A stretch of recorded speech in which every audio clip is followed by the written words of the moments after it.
इस वक्त की बड़ी खबर आ रही है यूपी के प्रयागराज जिले से, जहां अखाड़ा परिषद के अध्यक्ष नरेंद्र गिरी ने की आत्महत्या। जी हां, बड़ी खबर है यूपी के प्रयागराज जिले से, जहां अखाड़ा परिषद के अध्यक्ष नरेंद्र गिरी का निधन हो गया। यहां के बांगबरी मठ में ही उनकी मौत हो गई। फिलहाल मृत्यु के कारणों पर कोई कुछ नहीं बोल रहा है। अधिकारी संदिग्ध मौत बता रहे हैं। मठ पर आवाजाही रोक दी गई है। आला अधिकारी मठ पहुंच रहे हैं और पुष्ट सूत्रों का कहना है कि उन्होंने आत्महत्या की है। संदिग्ध परिस्थितियों को देखते हुए प्रशासन पोस्टमार्टम के बारे में विचार कर रहा है। मठ पर फॉरेंसिक टीम और डॉग स्क्वाड को भी बुलाया गया है।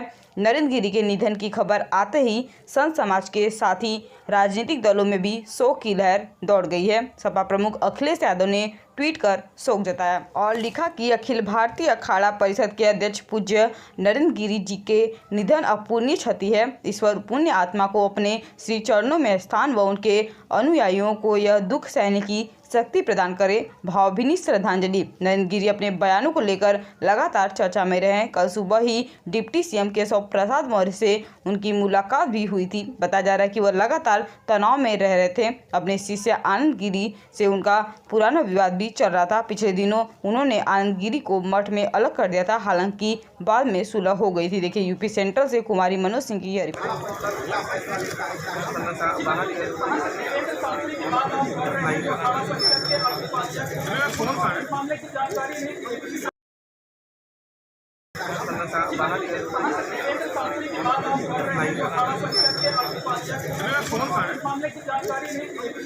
वैसा हो ही नहीं सकता। हम लोग उनके बड़े नियरेस्ट व्यक्ति थे कि कभी वो आत्महत्या कर ही नहीं सकते। अगर ऐसा सनातन धर्म के जो अखाड़ा परिषद के अध्यक्ष हैं वो आत्महत्या कर ही नहीं सकते, लेकिन ऐसा जानकारी हो रही है। अभी हमें कोई पुख्ता जानकारी नहीं है, इसकी जानकारी न्यायिक जानकारी के बाद ही मिलेगी। लेकिन ऐसा प्रतीत होता है कि उनकी हत्या की गई, आत्महत्या नहीं हत्या की गई, जिसकी जांच जिला प्रशासन और प्रदेश प्रशासन करना चाहिए। अन्यथा सनातन धर्मी और तीर्थपुरोहित लोग इसके खिलाफ पूरे देश में और इलाहाबाद में आंदोलन करने के लिए बाध्य होंगे। मधु चकाहा, अखिल भारतीय तीर्थपुरोहित महासभा महामंत्री, राष्ट्रीय महामंत्री।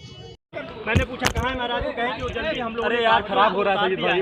आप लोग जब आए तो देखे कि महाराज को जमीन पे लेटे फंसी हुई थी और फैन में रस्सी लटकी हुई थी। अरे आईडी नीचे करो।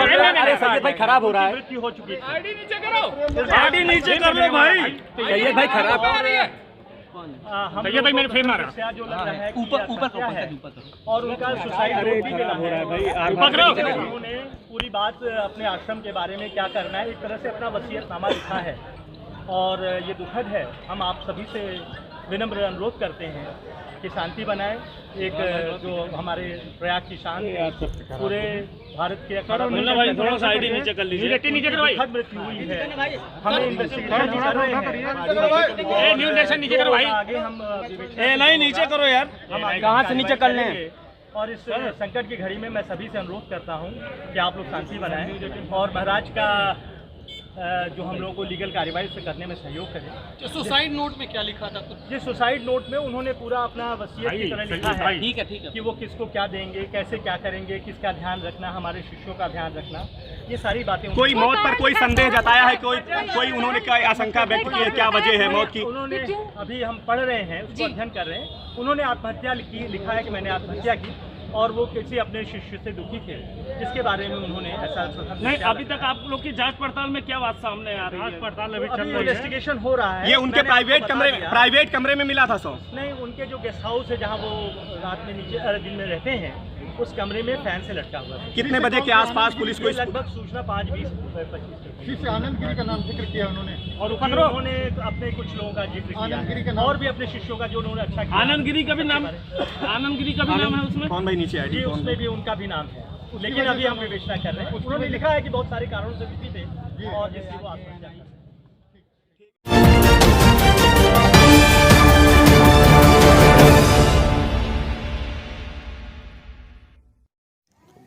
मेहनौन विधायक ने प्रेस वार्ता कर सरकार की गिनाई उपलब्धियां। जी हां, खबर है यूपी के गोंडा जनपद के इटिया थोक क्षेत्र की, जहां विकास खंड सभाघर में उत्तर प्रदेश सरकार के 4.5 वर्ष पूरे होने पर मेहनौन विधायक विनय कुमार द्विवेदी के द्वारा एक प्रेस वार्ता आयोजित की गई। प्रेस वार्ता में मेहनौन विधायक विनय कुमार द्विवेदी ने सरकार की उपलब्धियां बताई। विधायक विनय कुमार द्विवेदी ने बताया कि बीजेपी सरकार बनने के बाद सड़कों का जाल बिछाने के साथ साथ क्षेत्र की बदहाल सड़कों की मरम्मत भी कराई गई। बिजली, पानी, शिक्षा, स्वास्थ्य संबंधित सेवाओं में सरकार ने काफ़ी सराहनीय कार्य किए हैं। उन्होंने बताया कि महनौर विधानसभा काफ़ी पिछड़ा हुआ था, जिससे अब काफ़ी सुधार हुआ है। वही प्रदेश सरकार ने गुंडा राज, माफिया राज को खत्म किया है। प्रदेश में अमन चमन कायम किया है। कोरोना काल में भी सरकार ने बेहतर काम किया है। इस मौके पर मंडल अध्यक्ष सत्यव्रत ओझा, जिला उपाध्यक्ष किसान मोर्चा पवन सिंह, मंडल महामंत्री कपिलेश्वर शुक्ल, अजय राठौर सहित तमाम कार्यकर्ता व पत्रकार मौजूद रहे। देखिए इटिया थोक से पवन कुमार द्विवेदी की यह रिपोर्ट। गरीब के कल्याण के लिए, किसान के कल्याण के लिए तमाम योजनाएं सरकार के पदाधिकारी जो चलाई जा रही हैं, महिलाओं के लिए, दिव्यांगजनों के लिए, समाज के सभी वर्ग बिना किसी भेदभाव के आदरणीय मोदी जी की सरकार की योजनाएं, प्रदेश सरकार ने मोदी जी की प्रदेश सरकार की तमाम योजनाएं, जिसका लाभ सीधे लोगों तक पहुंच रहा है। और रही बात महनौर विधानसभा सबसे पिछड़े विधानसभा में से एक था, जहाँ पर लोगों की मूल सुविधाएँ थी, लोग उससे वंचित थे। सड़क, बिजली, स्वास्थ्य, शिक्षा, सारी व्यवस्थाओं से बहुत ही तमाम ऐसे गांव थे जहाँ पे कच्चे रास्ते थे, वहाँ पे अभी तक सड़क नहीं। तमाम जो मुख्य मार्ग थे उनकी स्थिति बहुत दयनीय। सड़क बनी थी लेकिन वो गड्ढे के रूप में परिवर्तित हो गई थी। तमाम लोग ऐसे थे जहाँ से विद्युतीकरण कराया गया। तमाम सुविधाओं से लोग वंचित थे। मैं गर्व के साथ कहना चाहता हूँ कि 4.5 वर्षों में महनौर विधानसभा में ऐतिहासिक कार्य हुए हैं, जो कि जनता के समक्ष हैं। और महनौर विधानसभा का इतना विकास हुआ है, इसके लिए माननीय आदरणीय मैं धन्यवाद देता हूँ, बधाई देता हूँ।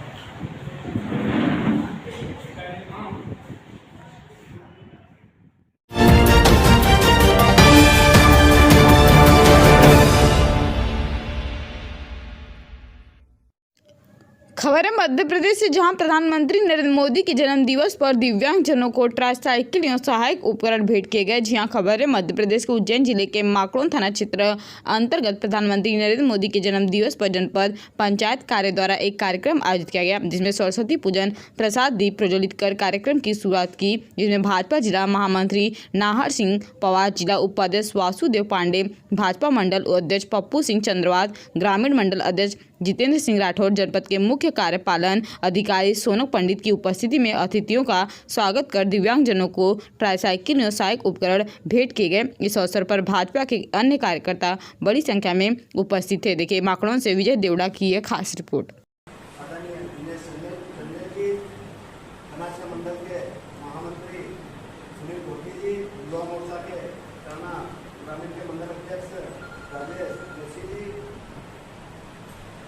पार्षद अजय वर्मा जी और दीदी नगर पंचायत पूर्व अध्यक्ष तिवारी दीदी जी एवं सभी उपस्थित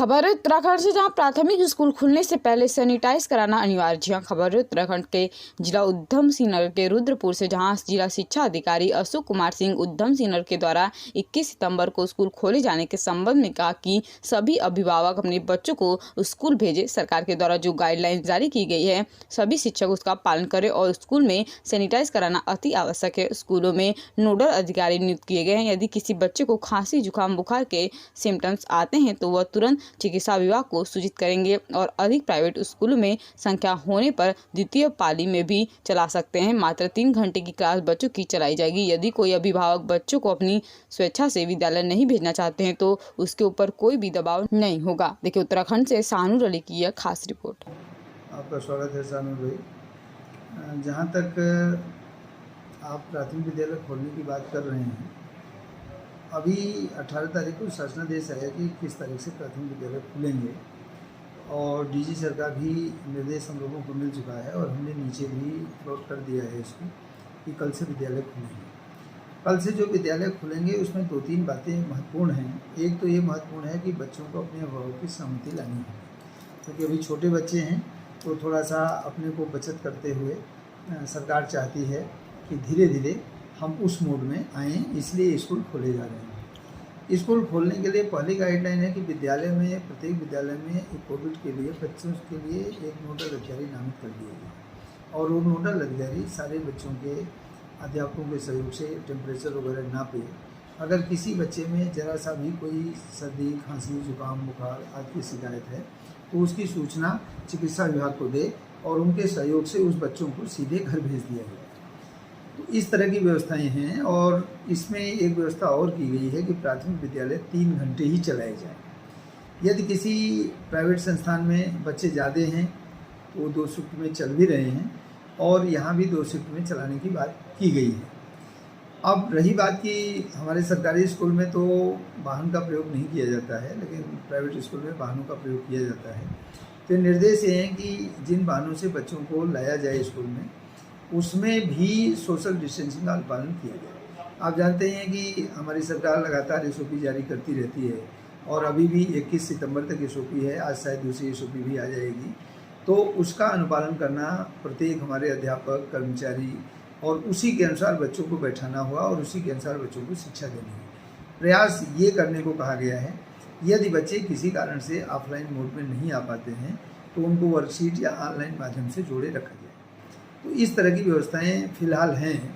और जहाँ तक सैनिटाइज करने की बात है, सैनिटाइजेशन की भी बात है कि सैनिटाइज कर लिया जाए, बड़े 2 पाली में चलाया जाए तो पाली ख़त्म होने के बाद सैनिटाइज कर लिया जाए। तो व्यवस्थाएं बहुत सारे हमारे अध्यापक लोग कर रहे हैं, चूँकि कक्षा 6 से 8 तक और 6 से 12 तक के स्कूल खुले हुए हैं। तो अब जो हमारे प्राइमरी स्कूल हैं वही बचे हुए हैं। तो मैं समझता हूं कि वहाँ भी कुछ पैसे हमने शुरू में दिए थे छात्र संख्या के आधार पर, तो वो सैनिटाइज वगैरह की व्यवस्था आज उन्होंने कर ली होगी, क्योंकि अध्यापक कंप्लीट स्कूल आ रहे हैं, बच्चे ही नहीं थे। तो सैनिटाइजेशन का कार्य आज पूर्ण कर लिया होगा उन्होंने और कल से स्कूल हम खोलने की तरफ जा रहे हैं। और पहला दिन हमारे लिए बहुत महत्वपूर्ण होगा इस महीने में कि कितने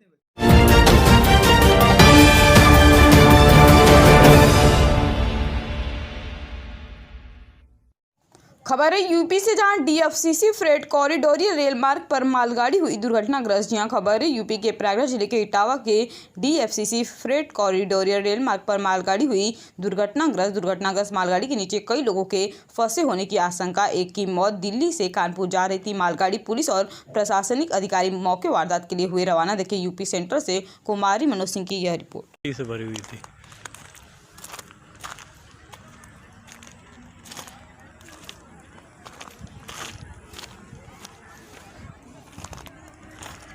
ये देखिए 635-05 से 635-01 से और आ गया।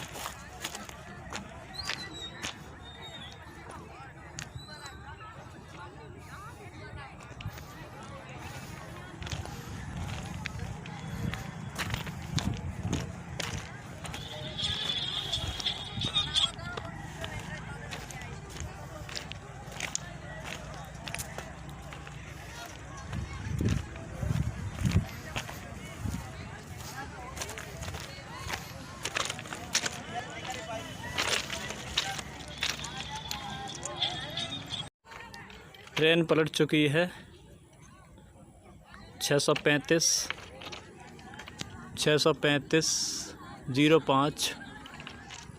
ये देखिए।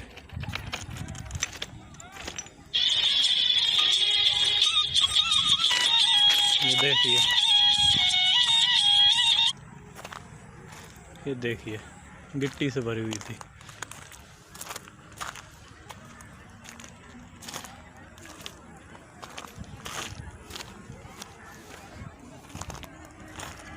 ये देखिए 635 से 635 01 से और आ गया।